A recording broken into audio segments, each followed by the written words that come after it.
పాపని ఎవరైనా చూసారమ్మా? లేదు సార్, ఈ పాప ఎవరో మాకు తెలియదు సార్. నా పాప నాకు చెప్పకుండా ఎక్కడికి వెళ్ళదు సార్.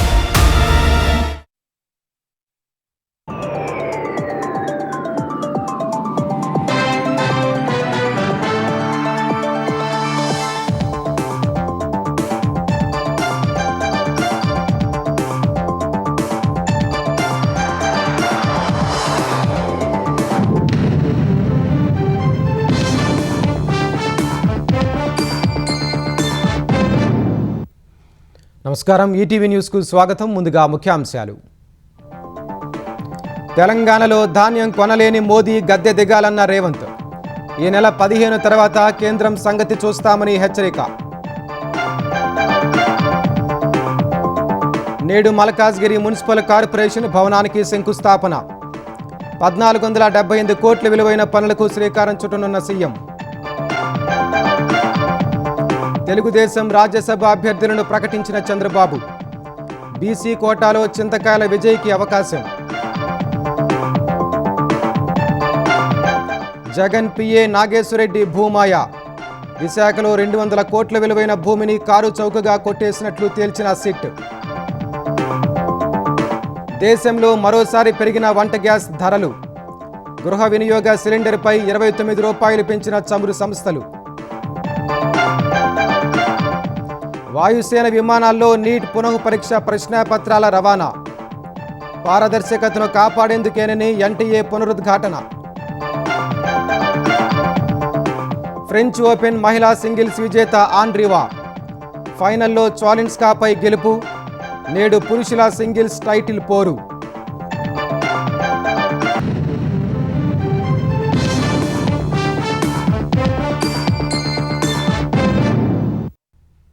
రైతులు పండించిన ధాన్యాన్ని కొనలేని ప్రధాని మోదీ వెంటనే గద్దె దిగాలని ముఖ్యమంత్రి రేవంత్ రెడ్డి డిమాండ్ చేశారు. రాహుల్ గాంధీని ప్రధానమంత్రిని చేసి తెలంగాణలో పండించే ప్రతి గింజ కేంద్రం కొనేలా చూస్తానని స్పష్టం చేశారు.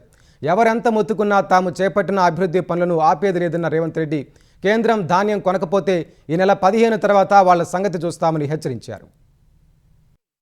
హైదరాబాద్ శివారులోని ఔటర్ రింగ్ రోడ్డు పక్కన కోహెడలో 239 ఎకరాల్లో అంతర్జాతీయ సమీకృత పండ్ల మార్కెట్కు, కోహెడలో సమీకృత సబ్ రిజిస్ట్రార్ కార్యాలయాలకు సీఎం రేవంత్ రెడ్డి శంకుస్థాపన చేశారు. ఈ సమీకృత మార్కెట్ ప్రాంగణంలో ప్రభుత్వ ఆసుపత్రి, పోలీస్ స్టేషన్, అగ్నిమాపక కేంద్రం, బ్యాంకులు కూడా వస్తాయని ముఖ్యమంత్రి వివరించారు. అంతర్జాతీయ నగరంగా హైదరాబాద్ అభివృద్ధి చెందుతున్న నేపథ్యంలో ఆహార అవసరాలను తీర్చేందుకు ఆధునిక వ్యవసాయ మౌలిక వసతులు అవసరమని తెలిపారు. గతంలో తాత్కాలిక షెడ్లలో నిర్వహించిన మార్కెట్లో ప్రమాదాలు జరిగేవని గుర్తు చేశారు. రైతులకు భద్రతతో కూడిన అంతర్జాతీయ స్థాయి మార్కెట్ను ఏర్పాటు చేస్తున్నట్లు తెలిపారు. కోహెడ ఫ్రూట్ మార్కెట్తో రాష్ట్రానికి ప్రత్యేక గుర్తింపు రానుందన్న రేవంత్ రెడ్డి అభివృద్ధి పనులకు ప్రతిపక్ష బీఆర్ఎస్ పదే పదే అడ్డుపడుతోందని విమర్శించారు. ఏ విధంగా అయితే అంతర్జాతీయ ఎయిర్పోర్ట్ శంషాబాద్లో మనకు అంతర్జాతీయ గుర్తింపు తెచ్చిందో, వివిధ దేశాలలో మన గుర్తింపు, మన గౌరవాన్ని ఈ కోహెడ ఫ్రూట్ మార్కెట్ తీసుకొస్తుందని చెప్పడానికి నేను సంతోషిస్తున్నాను. అభివృద్ధి చేయమని ఆనాడు మనం రోడ్డెక్కితే ఈనాడు ఈ అష్ట దరిద్రులు మనం ఏ అభివృద్ధి చేస్తామన్నా అడ్డుకుంటామని రోడ్ల మీదకి వచ్చి ధర్నాలు, రాస్తా రోకోలు చేస్తున్నారు. ఇట్లనే అభివృద్ధి నిరోధకులుగా మారితే ఈనాడు ప్రతిపక్ష హోదా ఉన్నది. రేపు రాబోయే రోజుల్లో ప్రతిపక్ష హోదా కాదు కదా, కారు ఎక్కడానికి కాదు, కారును దొబ్బడానికి కూడా మనిషి దొరకడు. మీ అంబాసిడర్ కార్ కూడా ఫామ్ హౌస్ లా పరిస్థితి వస్తుంది. తెలంగాణలో పండ్లు, కూరగాయల ఉత్పత్తిని పెంచాల్సిన అవసరం ఉందన్న రేవంత్ రెడ్డి ఈ ఏడాది డిసెంబర్ నాటికి మార్కెట్ కార్యకలాపాలు ప్రారంభమయ్యేలా చర్యలు తీసుకోవాలని అధికారులను ఆదేశించారు. ధాన్యం కొనుగోళ్ల విషయంలో కేంద్రంపై విమర్శలు గుప్పించిన సీఎం వడ్లు కొనలేని ప్రధాని మోదీ వెంటనే గద్దె దిగాలన్నారు. కిషన్ రెడ్డి బండి సంజయ్ గారు తమాషలు చేస్తున్నారు. తాత కాకపోతే దీపో అని. 12 ఏళ్ళైంది మీ మోడీ. మేము పండించిన పంట కొనడా? ఫస్ట్ మోడీని గద్దె దిగమను. రాహుల్ గాంధీని ప్రధానమంత్రిని చేసి తెలంగాణలో పండించిన ప్రతి గింజ కేంద్ర ప్రభుత్వంతో నేను కొనిపిస్తా. పాలమూరు రంగారెడ్డి ఎత్తిపోతల పథకాన్ని జాతీయ ప్రాజెక్టు చేపిస్తా. మెట్రో విస్తరణకు నిధులు తీసుకొస్తా. రీజనల్ రింగ్ రోడ్డుకు అవసరమైన నిధులు తీసుకొస్తా. అంతర్జాతీయ స్థాయిలో మా తెలంగాణను అభివృద్ధి చేస్తాం. 15 తారీఖు తర్వాత వడ్ల సేకరణ 75 లక్షల మెట్రిక్ టన్నులు అయిపోతాయి. ఆ తర్వాత నీ సంగతి చెప్తా ఎట్లా కొనదో కేంద్ర ప్రభుత్వం. మొక్కలు ఎట్లా కొనరో, జొన్నలు ఎట్లా కొనరో, పొద్దు తిరుగుడు ఇత్తులు ఎట్లా కొనరో నీ సంగతి చెప్తా. పొలిమేర్లు కూడా దాటు కిషన్ రెడ్డి, నువ్వు అనుకుంటున్నావేమో. ఆర్గానిక్ ఆహార పదార్థాలు సహా అనేక వస్తువులను ఇతర రాష్ట్రాల నుంచి దిగుమతి చేసుకోవాల్సిన పరిస్థితి వచ్చిందన్న సీఎం రైతులు ఇకనైనా ప్రత్యామ్నాయ పంటల వైపు మళ్లాలని సూచించారు. మల్కాజ్గిరి మున్సిపల్ కార్పొరేషన్ పరిధిలో 1478 కోట్ల రూపాయలతో చేపట్టే అభివృద్ధి పనులకు ముఖ్యమంత్రి రేవంత్ రెడ్డి నేడు శంకుస్థాపన చేయనున్నారు. ఉప్పల భాగాయత్ ఫేజ్ 3లో 10 ఎకరాల విస్తీర్ణంలో 98 కోట్లతో ప్రభుత్వం నూతనంగా ఏర్పాటు చేసిన మల్కాజ్గిరి మున్సిపల్ కార్పొరేషన్కు కార్యాలయం నిర్మించాలని నిర్ణయించింది. ఈ మేరకు అక్కడ స్థలాన్ని పరిశీలించిన అధికారులు నూతన కార్యాలయ నిర్మాణానికి ఏర్పాట్లు చేశారు.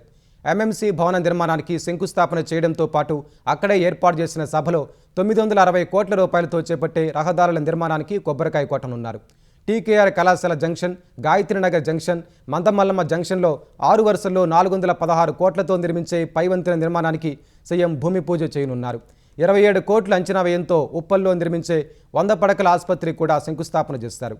అనంతరం ఏకీకృత డిజిటల్ లావాదేవీల కోసం ప్రభుత్వం రూపొందించిన క్యూర్ యాప్ను సీఎం ఆవిష్కరించనున్నారు.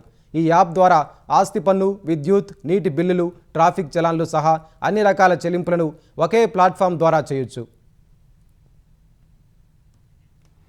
తెలంగాణ అస్తిత్వాన్ని దెబ్బతీసేందుకు ప్రయత్నిస్తున్న వారికి రాబోయే ఎన్నికల్లో గుణపాఠం తప్పదని బీఆర్ఎస్ కార్యనిర్వాహక అధ్యక్షుడు కేటీఆర్ అన్నారు.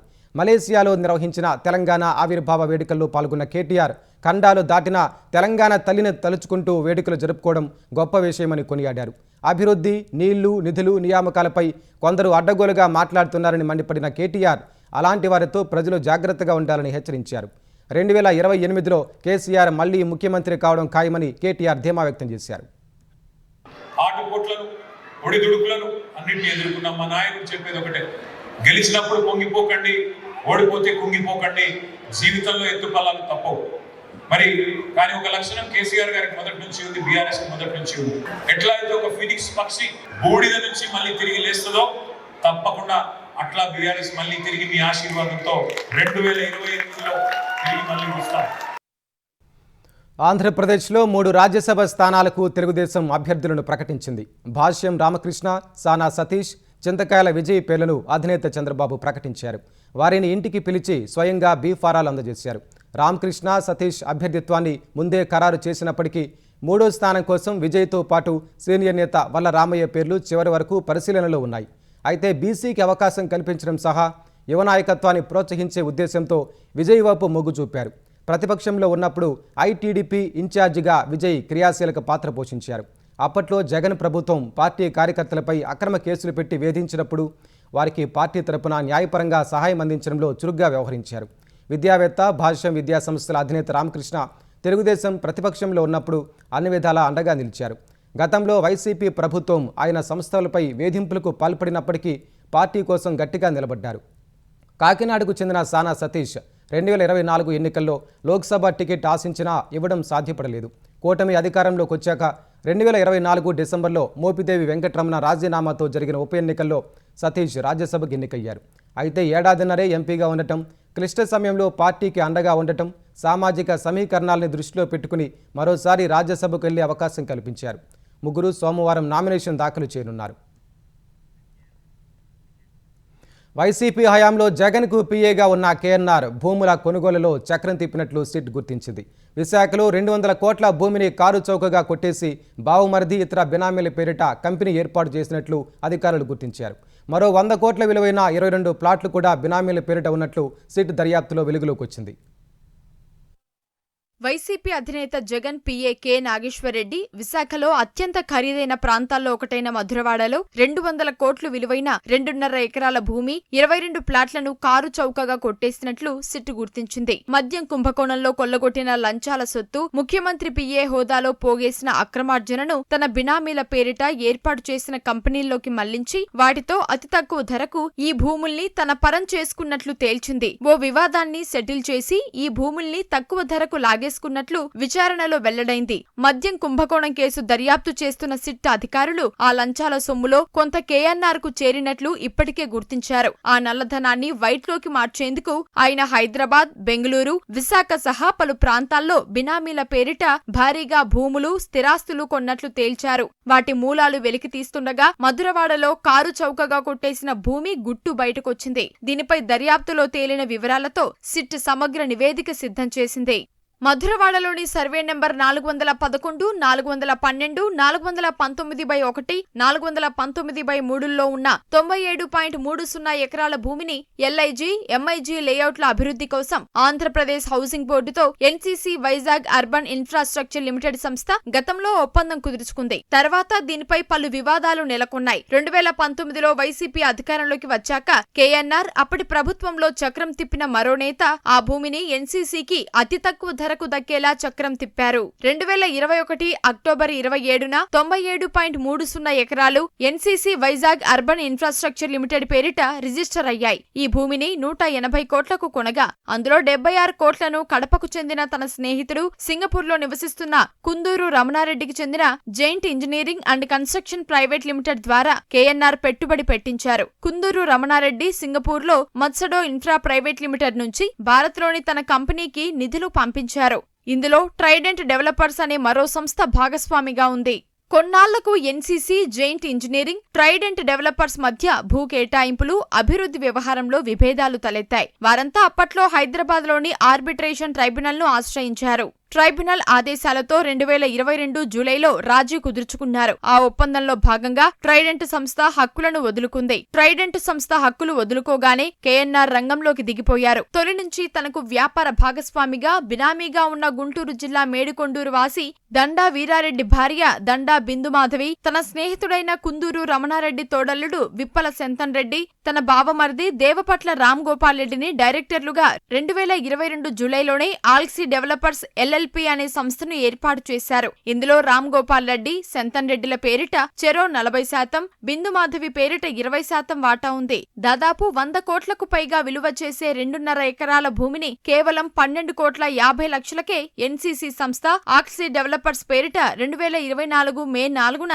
రిజిస్ట్రేషన్ చేసింది. ఇక్కడ ప్రభుత్వ మార్కెట్ ధర చదరపు గజం 27,000 ఉంది. అంటే మొత్తం ఆస్తి విలువ 32,67,00,000 రూపాయలు. బహిరంగ మార్కెట్లో 100 కోట్లకు పైమాటే. 12,50,00,000 రూపాయల్లోనూ కొంత చెల్లించనే లేదు. 100 కోట్ల విలువైన మరో 22 ప్లాట్లను కడపకు చెందిన గడికోట ద్వారకానాథరెడ్డి, కీర్తిరెడ్డి సహా పలువురి పేరిట రిజిస్ట్రేషన్లు చేయించారు. కుందూరు రమణారెడ్డి, కేఎన్ఆర్ మధ్య పెద్ద ఎత్తున ఆర్థిక లావాదేవీలు జరిగాయి. రమణారెడ్డిపై పలు రాష్ట్రాల్లో మోసం సహా 16 కేసులున్నాయి. దేశంలో గృహ వినియోగ గ్యాస్ సిలిండర్ ధరలు మరోసారి పెరిగాయి. గృహ అవసరాలకు వినియోగించే 14.2 కిలోల గ్యాస్ సిలిండర్ ధరను 29 రూపాయల మేర పెంచుతూ ప్రభుత్వ రంగ చమురు సంస్థలు నిర్ణయం తీసుకున్నాయి. ఈ రోజు నుంచే పెరిగిన ధరలు అమల్లోకి వచ్చాయి. తాజా పెంపుతో ఢిల్లీలో డొమెస్టిక్ ఎల్పీజీ సిలిండర్ ధర 913 రూపాయల నుంచి 942 రూపాయలకు చేరింది. హైదరాబాద్లో 965 రూపాయలున్న సిలిండర్ ధర 994 రూపాయలకు పెరిగింది. మార్చి 7న సిలిండర్పై ఏకంగా 60 రూపాయలు పెంచిన చమురు సంస్థలు 3 నెలల వ్యవధిలోనే మళ్లీ ధరలు పెంచాయి. పశ్చిమాసియాల ఉద్రిక్తతలతో అంతర్జాతీయంగా ఇంధన సరఫరాకు విఘాతం కలిగింది. ప్రపంచ మార్కెట్లో క్రూడ్ ఆయిల్, ఇంధన ధరలు భారీగా పెరిగాయి. నీట్ పునః పరీక్ష నిర్వహణపై జాతీయ పరీక్షల సంస్థ ఎన్టీఏ కీలక నిర్ణయం తీసుకుంది. జూన్ 21న దేశవ్యాప్తంగా జరిగే నీట్ పునః పరీక్ష ప్రశ్నాపత్రాలను రవాణా చేసేందుకు చరిత్రలో తొలిసారిగా భారత వాయుసేన సేవలను వినియోగించుకుంటున్నట్లు NTA director general Abhishek Singh తెలిపారు. పరీక్షల పారదర్శకత, భద్రతను కాపాడటానికే ఈ కఠినమైన నిర్ణయం తీసుకున్నట్లు స్పష్టం చేశారు. తెలంగాణ ప్రభుత్వ ప్రధాన కార్యదర్శి రామకృష్ణారావు నేతృత్వంలో జరిగిన ఉన్నత స్థాయి సమీక్షా సమావేశంలో అభిషేక్ సింగ్ వర్చువల్గా పాల్గొని ఈ విషయాలను వెల్లడించారు. మరోవైపు నీట్ పునః పరీక్ష పేపర్ లీక్ అయినట్లు సామాజిక మాధ్యమాల్లో వస్తున్న వార్తలను ఎన్టీఏ ఖండించింది. అవి తప్పుడు, మోసపూరిత కథనాలన్న ఎన్టీఏ వదంతులను వ్యాప్తి చేస్తే వారిపై కఠిన చర్యలు తప్పవని ఎక్స్ వేదికగా హెచ్చరించింది. విద్యార్థులు, తల్లిదండ్రులను తప్పుదారి పట్టించి కొందరు నకిలీ ప్రశ్నాపత్రాలను విక్రయించి సొత్తు చేసుకోవాలని ప్రయత్నిస్తున్నారని పేర్కొంది. తప్పుడు సమాచారం వ్యాప్తి చేస్తున్న సోషల్ ఖాతాలు, ఛానళ్లను గుర్తించి సైబర్ క్రైమ్ అధికారులకు ఫిర్యాదు చేసినట్లు వెల్లడించింది. మోసపూరిత సందేశాలను నమ్మి డబ్బులు చెల్లించొద్దని, ఆ మెసేజ్లను ఇతరులకు ఫార్వర్డ్ చేయొద్దని విద్యార్థులు, తల్లిదండ్రులకు సూచించింది. ఎన్టీఏ వెబ్సైట్ ధృవీకరించిన ఛానళ్ల ద్వారా వచ్చే సమాచారాన్ని మాత్రమే విశ్వసించాలని కోరింది. తెలుగు భాషకు పూర్వ వైభవం తీసుకురావడమే లక్ష్యంగా ప్రభుత్వం మరిన్ని చర్యలు తీసుకోవాలని ప్రపంచ తెలుగు మహాసభ కోరింది. తెలుగు మాధ్యమంలో విద్యను అభ్యసించిన వారికి ప్రభుత్వ ఉద్యోగాల్లో 15% రిజర్వేషన్లు కల్పించాలని రాజమహేంద్రవరంలో జరుగుతున్న 7వ తెలుగు సాహిత్య మహాసభల్లో భాషాభిమానులు కోరారు. మహాసభల్లో తొలి రోజు శ్రీశ్రీ కళావేదిక చైతన్య సాహిత్య సారస్వత పరిషత్ ఆధ్వర్యంలో గోదావరి గ్లోబల్ యూనివర్సిటీలో జరిగిన కార్యక్రమంలో 2000 మందికి పైగా కవులు, రచయితలు, కళాకారులు, సాహితీవేత్తలు, భాషాభిమానులు పాల్గొన్నారు. జీజీయూ ఛాన్సలర్ కేవీవి సత్యనారాయణరాజు ముఖ్య అతిథిగా హాజరయ్యారు. శ్రీశ్రీ కళావేదిక అంతర్జాతీయ చైర్మన్ కవి కత్తి మండ ప్రతాప్ కుమార్ అధ్యక్షతన తెలుగు భాషా సాహిత్య వైభవాన్ని ప్రపంచానికి చాటి చెప్పడమే లక్ష్యంగా కార్యక్రమాలు నిర్వహించారు. అమ్మ భాషను రక్షించుకునేందుకు అందరూ నడుం బిగించాలని మేధావులు నిర్ణయించారు. మాతృభాష పరిరక్షణకు పాలకులు మరిన్ని చర్యలు తీసుకోవాల్సిన అవసరం ఉందని కవులు, రచయితలు, సాహితీవేత్తలు కోరారు. 1వ తరగతి నుంచి డిగ్రీ వరకు కూడా ఎవరైతే తెలుగు మాధ్యమంలో చదువుకున్నారో వారికి 15% ఉద్యోగ అవకాశాలు, ప్రభుత్వ ఉద్యోగాల అవకాశాలు కల్పించమని ఒకటి. రెండవది తప్పనిసరిగా తెలుగు ఒక భాషగా ఏ మాధ్యమైనా కానీ, ఆంగ్ల మాధ్యమైనా తెలుగు మాధ్యమైనా, తెలుగు అనేటువంటిది డిగ్రీ వరకు కూడా తప్పనిసరిగా కూడా పాఠశాల స్థాయి నుంచి కళాశాల స్థాయి వరకు ఉంచాలని చెప్పేసి దానికి సూత్రప్రాయంగా గౌరవ ముఖ్యమంత్రి గారు, విద్యాశాఖ మంత్రి గారు, శాసనసభ స్పీకర్ గారు కూడా ఆమోదించారు. రాజధాని అమరావతితో పాటు విశాఖలో స్మార్ట్ ట్రాఫిక్ నిర్వహణ వ్యవస్థ ఏర్పాటుపై మంత్రి నారా లోకేష్ దృష్టి సారించారు. మాస్కోలోని స్బేర్ సిటీలో రష్యన్ టెక్ దిగ్గజం యాండెక్స్ ప్రతినిధి బృందంతో ఆయన చర్చించారు. రాష్ట్రంలో క్విక్ కామర్స్, డెలివరీ రంగాల్లో రవాణా ఖర్చులు తగ్గించేందుకు యాండెక్స్ సాంకేతికతలను వినియోగించేలా అధ్యయనం చేయాలని లోకేష్ సూచించారు. ఏఐ, హై పెర్ఫార్మెన్స్ క్లౌడ్ ఫ్రేమ్వర్క్ల లైసెన్సింగ్ అంశాలపై యాండెక్స్ డిప్యూటీ సీఈఓలతో కీలక అవగాహన కుదిరింది. రష్యా, కామన్వెల్త్ మార్కెట్లకు విశాఖను ఎగుమతి హబ్గా మార్చడమే ప్రభుత్వ సంకల్పమని ఈ సందర్భంగా లోకేష్ స్పష్టం చేశారు. ఆర్ఎంఎం ఫార్మా డైరెక్టర్ ముఖేష్ కుమార్తో భేటీ అయిన మంత్రి విశాఖలో 200 కోట్లతో నిర్మిస్తున్న ఫార్మా యూనిట్ పనులను వేగంగా పూర్తి చేయాలని కోరారు. అక్కడి భారత రాయబార కార్యాలయంలో ఏర్పాటు చేసిన రష్యా ఇండియన్ డయాస్పోరా సమావేశంలో మంత్రి ముఖ్య అతిథిగా పాల్గొన్నారు. సీఎం చంద్రబాబు నాయకత్వంలో దేశంలో ఆకర్షణ పెట్టుబడి గమ్యస్థానంగా ఏపీ అవతరించిందని తెలిపారు. 2 ఏళ్లలో renewable energy, electronics, AI, data centres, aerospace రంగాల్లో ఏపీకి భారీగా పెట్టుబడులు వచ్చాయని గుర్తు చేశారు. ప్రవాస తెలుగువారంతా ఏపీకి బ్రాండ్ అంబాసిడర్లుగా మారాలని, పెట్టుబడులను తీసుకొచ్చి రాష్ట్రాభివృద్ధిలో భాగస్వాములు కావాలని సూచించారు. విజయవాడలో వెలుగు చూసిన ఉగ్రమూలాల కేసులో నిందితులను ఏసీబీ కోర్టు జాతీయ దర్యాప్తు సంస్థ ఎన్ఐఏ కస్టడీకి అప్పగించింది. 5 రోజుల కస్టడీకి ఇవ్వాలన్న ఎన్ఐఏ పిటిషన్ను విచారించిన న్యాయస్థానం అందుకు అనుమతిచ్చింది. అనేక రాష్ట్రాలతో ఈ కేసుకు లింకులున్నాయని, దేశ భద్రతతో ముడిపడినందున నిందితుల్ని మరింత లోతుగా విచారించాల్సి ఉందని ఎన్ఐఏ తరపు న్యాయవాది కోర్టులో వాదనలు వినిపించారు. ఉగ్రవాద కేసుల విచారణలో విజయవాడ పోలీసులకు అనుభవం లేకపోవడం, దేశాన్ని అస్థిరపరిచే కుట్రను వెలికి తీయాల్సిన అవసరం ఉందన్న ఎన్ఐఏ వాదనలను కోర్టు పరిగణలోకి తీసుకుంది. మైనర్ మినహా మిగిలిన 11 మందిని 2 విడతల్లో కోర్టు ఎన్ఐఏ కస్టడీకి ఇచ్చింది. ఈ నెల 8 నుంచి 10వ తేదీ వరకు కొందరిని, 8 నుంచి 12వ తేదీ వరకు మరికొందరిని కస్టడీలోకి తీసుకోవాలని సూచించింది. రాజమహేంద్రవరంలోని కేంద్ర కారాగారంలో జ్యుడిషియల్ రిమాండ్లో ఉన్న వీరందరినీ విశాఖపట్నంలోని ఎన్ఐఏ కార్యాలయంలో ప్రశ్నించనున్నారు.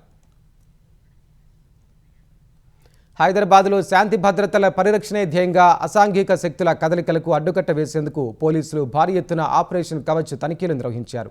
అంతర్గత భద్రతను మరింత పటిష్టం చేసే లక్ష్యంతో 5,000 మంది పోలీస్ సిబ్బందితో నగర వ్యాప్తంగా ఉన్న 562 హోటళ్లు, లాడ్జీలను శనివారం జల్లెడ పట్టారు. లాడ్జీల యాజమాన్యాలు గదులను ఎలా కేటాయిస్తున్నాయి, విజిటర్ల వివరాలను రిజిస్టర్లలో సరిగ్గా నమోదు చేస్తున్నారా లేదా అనే అంశాలను తనిఖీలు చేశారు. బస చేసిన విజిటర్లతో మాట్లాడి వారు ఏ ప్రాంతం నుంచి వచ్చారు, నగర సందర్శనకు కారణాలేంటి అనే వివరాలను తెలుసుకున్నారు. హైదరాబాద్ కమిషనరేట్ పరిధిలోని 7 జోన్లలో ఈ ఆపరేషన్ ముమ్మరంగా సాగింది. పోలీసులు అత్యంత సమన్వయంతో వ్యవహరిస్తూ ప్రతి హోటల్ రికార్డులు, గదులను క్షుణ్ణంగా పరిశీలించారు. విజిటర్ల గుర్తింపు కార్డులను యాజమాన్యాలు తనిఖీ చేస్తున్నాయా లేదా అన్న దానిపై ప్రత్యేక నిఘా పెట్టారు. ఖైరతాబాద్ జోన్లో అత్యధికంగా 119 చోట్ల సోదాలు జరిగాయి. శంషాబాద్ జోన్లో 92 హోటళ్లు, లాడ్జీల్లో తనిఖీలు నిర్వహించారు. జూబ్లీహిల్స్, గోల్కొండ జోన్లలో చెరో 86 ప్రాంతాల్లో సోదాలు చేపట్టారు. సికింద్రాబాద్ జోన్లో 82 చోట్ల తనిఖీలు జరిగాయి. రాజేంద్రనగర్ జోన్లో 53, చార్మినార్ జోన్లో 44 చోట్ల తనిఖీలు శోధించారు. అమెరికా న్యూయార్క్లో తెలుగు యువకుడు దారుణ హత్యకు గురయ్యాడు. మేడ్చల్ జిల్లా గుండ్లపోచంపల్లికి చెందిన కుంచ అన్షుల్ న్యూయార్క్లో ప్రైవేటు ఉద్యోగం చేసుకుంటూ అదనపు ఆదాయం కోసం పిజ్జా డెలివరీ చేస్తున్నట్లు కుటుంబ సభ్యులు తెలిపారు. అర్ధరాత్రి పిజ్జా డెలివరీ చేయడానికి వెళ్ళినప్పుడు దుండగులు కాల్చి చంపారని ఆయన సోదరి వెల్లడించారు. అన్షుల్ మృతదేహం త్వరగా స్వదేశం వచ్చేలా కేంద్ర ప్రభుత్వం చర్యలు తీసుకోవాలని ఆమె కోరారు. కాక్రోచ్ జనతా పార్టీ వ్యవస్థాపకుడు అభిజిత్ దీప్కేపై బీజేపీ తీవ్రంగా మండిపడింది. దేశంలోని యువతను కొన్ని శక్తులు ప్రతికూల రాజకీయాల వైపు మళ్లించేందుకు కుట్రలు పన్నుతున్నాయని బీజేపీ జాతీయ అధ్యక్షుడు నితిన్ నబీన్ ఆరోపించారు. విదేశాల్లో కూర్చున్న కొందరు తాము భారత యువతకు దిశానిర్దేశం చేయగలమని భ్రమిస్తున్నారని ధ్వజమెత్తారు.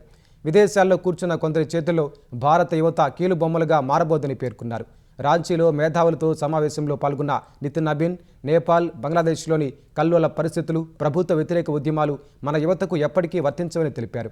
ఇక్కడి వారు క్రమశిక్షణతో దేశాన్ని నిర్మిస్తారని, కృషితో 2 లక్షల స్టార్టప్లను ఏర్పాటు చేశారని బీజేపీ చీఫ్ కొనియాడారు. ప్రధాని మోదీ నేతృత్వంలో వికసిత భారత్ 2047 లక్ష్యంగా దేశం ముందుకు సాగుతోందని, 12 ఏళ్లలో 25 కోట్ల మంది ప్రజలు పేదరికం నుంచి బయటపడ్డారని వెల్లడించారు. 80 కోట్ల మందికి ఉచిత రేషన్, 54 కోట్ల జన్ధన్ ఖాతాలు, 3 కోట్ల మంది మహిళలకు లఖ్పతి దీదీ, 10 కోట్ల ఉజ్వల గ్యాస్ కనెక్షన్లు, 12 కోట్ల మరుగుదొడ్ల నిర్మాణం, ఇలా ఎన్నో పథకాలను అందిస్తున్నట్లు తెలిపారు. హైదరాబాద్ క్రికెట్ అసోసియేషన్ ప్రతిష్టాత్మకంగా నిర్వహించనున్న TG20 లీగ్కు నేడు మెగా వేలం నిర్వహించనున్నారు. స్టార్ ప్లేయర్లు Tilak Varma, Siraj, Aaron George, CV Milind సహా 160 మంది ఆటగాళ్లు వేలంలో ఉన్నారు. రామోజీ ఫిలిం సిటీలో జరగనున్న ప్లేయర్ల వేలం ప్రక్రియలో 8 ఫ్రాంచైజీల ఓనర్లు, TG20 governing council chairman, HCA ప్రతినిధులు పాల్గొనున్నారు. ఒక్కో ఫ్రాంచైజీకి 60 లక్షల రూపాయల ఆక్షన్ పర్స్ వాల్యూ ఉంటుంది. ప్రతి ఫ్రాంచైజీ కనీసం 54 లక్షలు ఖర్చు చేయాలని నిబంధన పెట్టారు. ఈ వేలాన్ని ప్రొఫెషనల్ ఆక్షనేరు చారు శర్మ నిర్వహించనున్నారు. ఈ నెల 21 నుంచి ఈ మ్యాచ్లు జరగనుండగా ఉప్పల్ స్టేడియం వేదికగా అన్ని మ్యాచ్లు నిర్వహించనున్నారు. హైదరాబాద్ జట్టు ఫ్రాంచైజీ ఓనర్గా ఉషోదయ ఎంటర్ప్రైజెస్ ప్రైవేట్ లిమిటెడ్ ఉండగా జట్టు పేరును హైదరాబాద్ ఛాంపియన్స్గా ఖరారు చేశారు. Rangareddy risers, Warangal warriors, Medak falcons, Nalgonda knights, Karimnagar diamonds, Palamuru strikers, Khammam aces జట్లు ఉన్నాయి.